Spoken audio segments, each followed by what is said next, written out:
guys, welcome to my channel if you're new. If you are subscribed and you're used to hanging out with my 21 species and I, thank you for being here. Today I'm going to answer the following question. Fantastic post submitted by someone yesterday after one of my videos.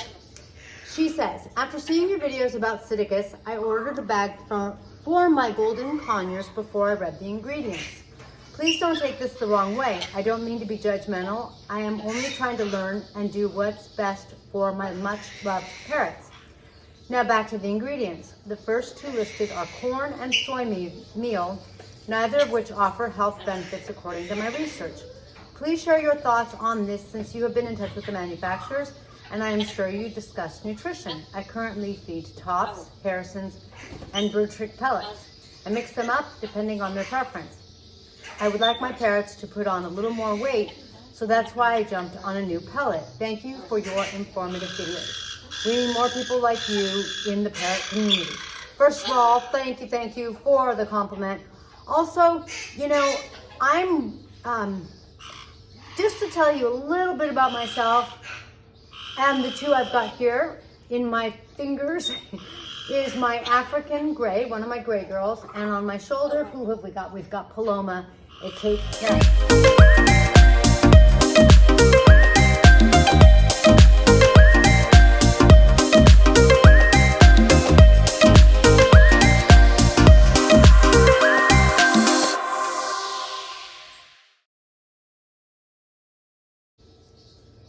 Like I said, I have 21 species of parrots, and like the person that posted, I don't like to say names. I don't know if people want their names shared or not. I mean, it's on YouTube, but I'm just not comfortable. So, like the person that posted, I am a parrot lover, maybe a fanatic, and if you actually have been watching my videos, I've been talking about nutrition and what I feed my parrots, and, you know, kind of like not feeling like corn and soy are the best as well. And I've been talking about it for a long time. I've been looking to change my food for a long time because it really is important to me.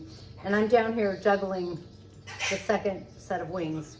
We'll see if anyone else flies into the picture. Oh, you're gonna stay on my hand? Could you? Thank you. That way I have one hand.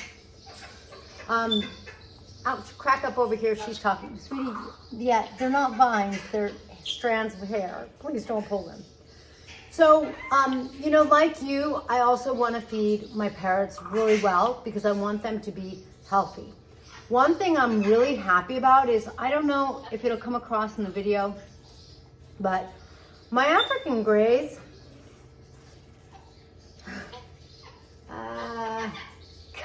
time to clean up. Okay, I'm back. So like you, I'm really into taking the best care I can of my parrots. And, you know, hopefully when someone spends as much money as you have to spend to get an exotic parrot, and by the way, out there is one of my macaws, right here is my yellow-naped Amazon. Hopefully they're really like invested in taking good care of their parrot. A part of my mission is to help you have a blissful bond because I want you to love your parrot. I want you and your parrot to have a great experience so that you don't want to surrender your parrot or rehome, and you guys are really happy. And I personally feel like diet is really foundational to that. The first thing I want to say is, having 21 species of parrots, and I've had more in the past. Right now I have 21. I have learned that I have to compete to be heard, and more significantly, I have learned that for me, a pellet that is one size fits all as far as the ingredients go doesn't resonate for me. It doesn't work for me. Now, the reason I say that is because when you have this many parrots, you learn, and this is actually a really great example, that they have very distinct diets, and you really have to learn, research, and understand your parrot's diet. And then I think you have to observe them and try to do what's best for them. There's a lot of experts who I turn to, but you know, they don't know like each individual one of my parrots. Only I do, and so I feel like they can give me fantastic guidelines. They can give me great advice, but I also have to watch my parrots and make decisions because, for example, right here, an Amazon is prone to becoming overweight. They need a diet that has less fat, I think, than any other parrot, with the exception of the others that need less fat. There's like, you know, there's a category of parrots that need less fat, and she's in that category. A Quaker would be in that category. Then we've got Paloma over here, a Cape parrot, who's in the exact opposite category. She's in a category of parrots that need more fat, and a golden conure fits into that category. They need nut fat. So there's different categories. Another category is going to be my Australian or little guys, the Australian parrots. They are more grain eaters, and so their diet should consist of more grains and seeds. And so it really depends on where in the world your parrot species comes from, literally, and what specific species you have. All right. So a one pellet fits all, it doesn't quite make sense. And so what I've had to learn to do is supplement and adjust for each one of my categories. Because, for example, my African gray parrots, my Cape parrots, my golden conure, and now my hot-headed parrot, they're all going to go in the same category, and my macaws, of needing more nut fat. Whereas my budgies, my cockatiels, they're going to go in the category of needing more leafy green, seedy, grassy, more things like that. So you really need to know your species, and that's going to make a big difference.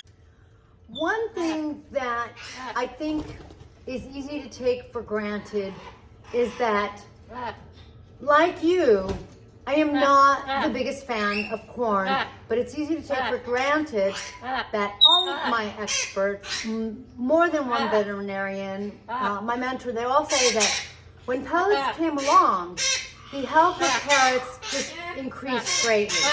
They stopped getting so sick, they started living longer. They started being louder and harder for me to talk. Researching nutrition for parrots is different than humans, and I feel like sometimes it's really hard to separate the two, and I also feel like a lot of the times what's good for us is good for them. Corn that is genetically modified is not beneficial for us. I think in moderation,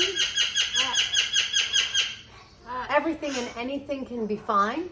But one of the problems is that corn and soy do show up in a lot of products for people. And unfortunately, corn, for example, can cause bloating. It can be, you know, like, it depends on the species. So for the human species, I don't believe we're meant to have a grain-based diet. But there are some parrots that are meant to have more of a grain-based diet. So one of the other responses on my video was someone saying, you know, when I was researching, it said that my conures eat maize, or maize, which is the same as corn. Don't do that to me. No, be nice. And that's correct. That is corn, and that is a part of what some parrots actually do eat in the wild. Now, one of the problems is that the things that a parrot would naturally eat in the wild, we aren't really going to get a hold of. If you're feeding your parrot things like Harrison's and bird tricks, I think that's fantastic. I think that they have just top shelf ingredients. I don't think there's anything wrong with that.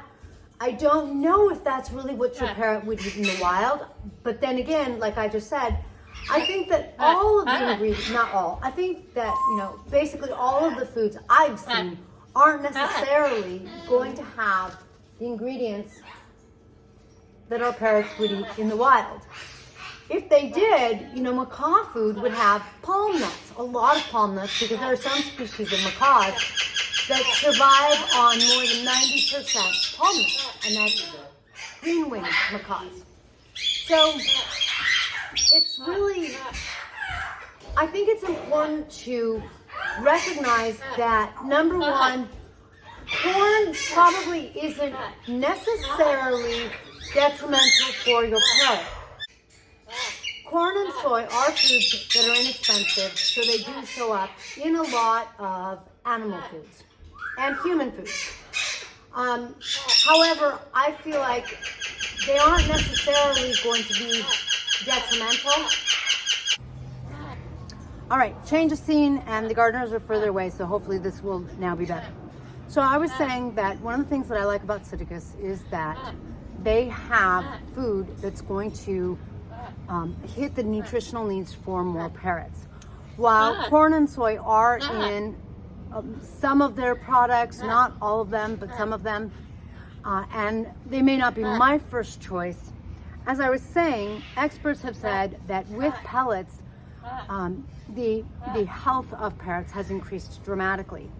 The other thing that's really interesting to note, and I think that might change your mind a little bit, is that number one, to me, it's also a matter of some of the other ingredients, because there are some other ingredients that can be really beneficial. So I want to give you a quick example.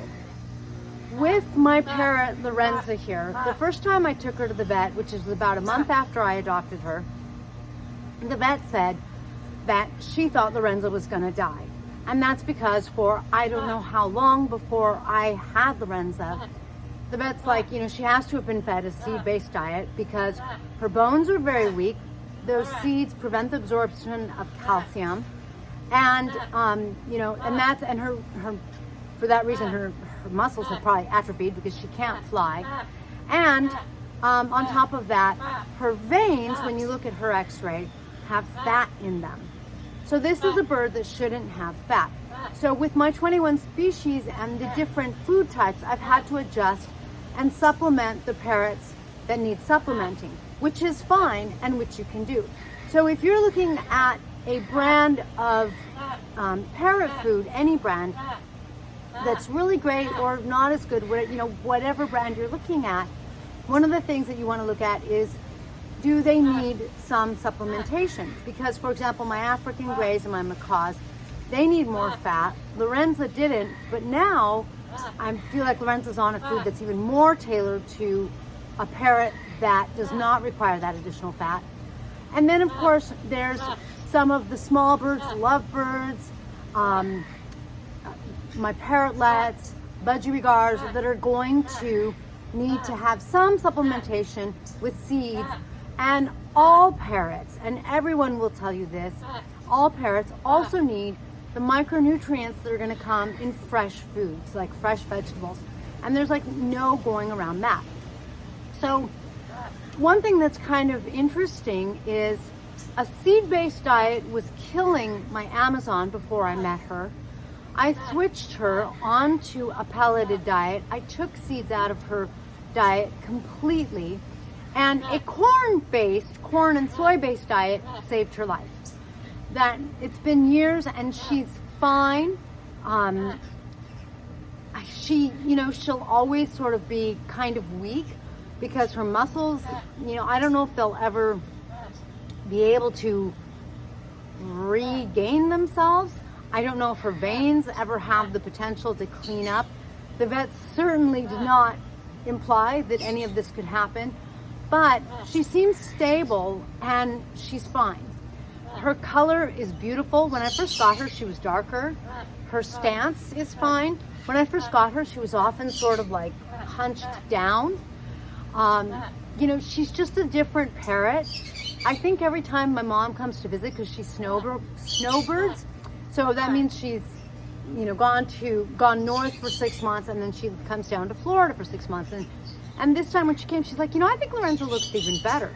So it's kind of really interesting to consider that parrots are not necessarily carnivores. They can have some meat, although you have to be careful, and they're not big meat eaters. Eggs, for me, in my household, we think that eggs are beneficial for parrots. I think you need to research and see what you think for yourself with your parrots. If you have an eclectus, they're not beneficial for your eclectus. They will eventually do some light to very severe and dead-like damage. So, but if you have other parrots, for us, we think eggs are beneficial. That's one of the foods that I also provided for Lorenza because she wasn't eating fresh vegetables. But this is Lorenza today. You want to come? You want to come? Notice how she gently pushes my fingers away. You want to come? Did you see that? She wouldn't step up because she was too busy eating her fresh vegetables. And there were a few little pieces of scrambled egg in there. I really believe in moderation and in a balanced diet. And I think that's really important. But so what's also really significant to me is that a corn-based diet or a corn and soy-based diet saved her life. A seed-based diet was killing her. When I first started Lorenza on pellets, fortunately she would eat pellets, and she would eat scrambled eggs. She would not touch anything green as if it was radioactive. And so, it's taken a long time to get her to come around. But a part of what I'm saying is the corn, parrots are more plant eaters, and some do eat some seeds and grains, some eat more nuts, but corn seems to be fine for them. Again, I'm not a big fan of corn, and one reason I'm not a big fan of corn is because it has a lot of fructose. I understand why they put corn in the food. It's not my first choice. However, my African grays, for example, and again, a golden conure, since the person asking the question said they had golden conures, they need some nut fat. Now, I looked at my omega, and Psitticus recommends omega and high protein for the nut fat eaters, which would be the African grays, the Poicephalus family, which are like my Cape parrots, your Myers, except check, because as they get smaller, they eat less nuts, and they're going to need less fat. But my Cape parrots, my macaws, and my golden conure, and now my hawk-headed parrot, they all need more fat. And when I was looking at the ingredients for omega, I was very happy to see that the omega has some red palm oil, which is my mentor's go-to fat for parrots, especially I think like for macaws, because that's what they would eat in the wild. They go to those palm trees. And so it had that red palm oil, which I was happy about, and it had egg food, which I'm also happy about because that resonates for me. Like, I feel like eggs, my research says eggs have everything in them that you need except vitamin C. Now that's for a human. I don't know exactly how it applies to parrots. I think that it applies to parrots. I think it is still like A to Z for parrots minus vitamin C, that kind of thing. But I don't give it as the only food. I think that if I could only give one thing, I would feel more comfortable maybe giving scrambled eggs than anything else. Like if there were no pellets and there's no nothing, eggs seem like a more complete food to me, but I don't give it alone. Again, that balanced diet, I think that's so important. And so I think that makes a really big difference. So, you have to make sure for your golden conure that depending on what food you're giving them, that they're getting the nutritional requirements they need. And in this case, it's some additional fat. So I think that's just, to me, that's so key. And one of the things I also like about Psitticus is, for example, they recommend omega for the younger nut fat eaters, not her. And then when they get older, they may not need as much fat, and then they recommend more of that high energy kind of, their package, their pellets. So like, I don't know if I've seen anyone else not only address different species and dietary requirements, but also really by age. And so I think that's fantastic.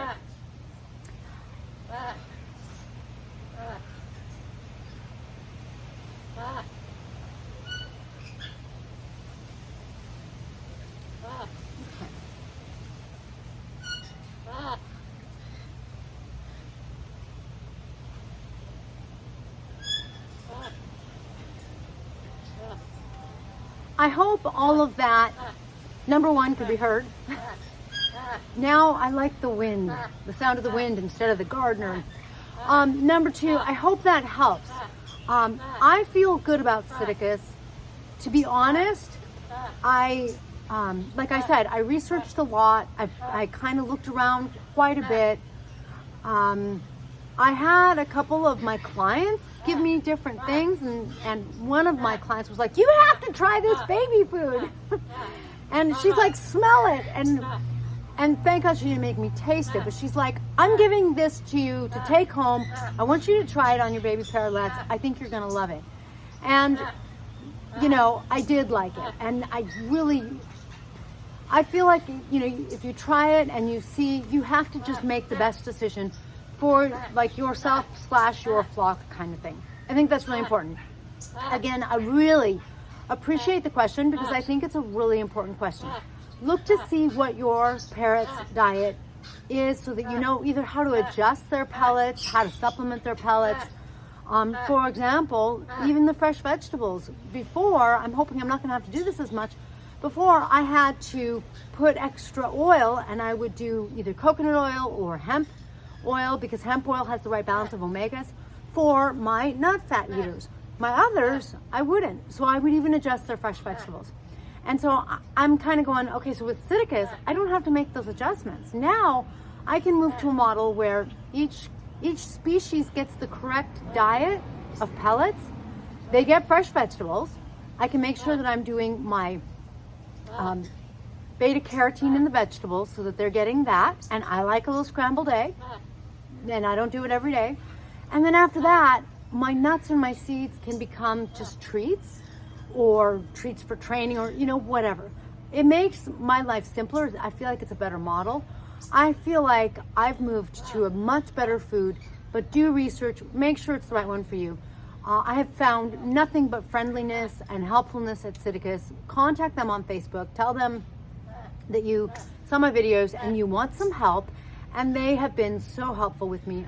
I'm pleased. I'm very pleased. And so, you know, I feel like I'm doing the right thing for my flock, and I really think you need to feel the same way. I think it's a significant part of your blissful bond, and to me, that is the real key. That's the real driver. That's everything. Thank you for joining me in this, hopefully not too loud, hopefully not too obnoxious, blissful video. I will catch you in the next one. Please be sure to comment below, and we'll see you next time.